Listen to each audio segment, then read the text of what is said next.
ఇష్టానికి మాట్లాడుతూ ఉన్నారు సనాతన ధర్మం మీద. అయ్యప్ప స్వామి మీద మాట్లాడతారు, సరస్వతి దేవి మీద మాట్లాడతారు. అల్లా మీద మీరు మాట్లాడగలరా? మహమ్మద్ ప్రవక్త మీద మీరు మాట్లాడగలరా? జీసస్ మీద మీరు మాట్లాడగలరా? అందరూ కూర్చొని సనాతన ధర్మం మీద, వినాయకుడి మీద జోకులు వేస్తారు, దుర్గాదేవి మీద జోక్స్ చేస్తారు, సరస్వతి దేవి మీద జోక్స్ చేస్తారు. మా మనోభావాలు గాయపడవా?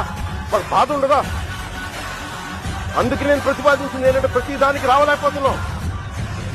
సనాతన ధర్మ రక్షణ board is order of the day. ప్రతిసారి కూర్చోబెట్టి మేము డిఫెండ్ చేసుకోలేం. ఇది ప్రతి సగటు హిందువు తాలూకు ధర్మం. ఇదే ఇస్లాం మీద దాడి జరిగితే ఎంతమంది బయటకు వస్తారు, ఎంతమంది నిరసన తెలియజేస్తారు? రోడ్ల మీద రమ్మని చెప్పట్ల. కనీసం మీకు కోపం కూడా లేకపోతే మేము ఏం చేస్తాం? గుడికెళ్లే ప్రతి హిందువు బాధ్యత కాదా ఇది?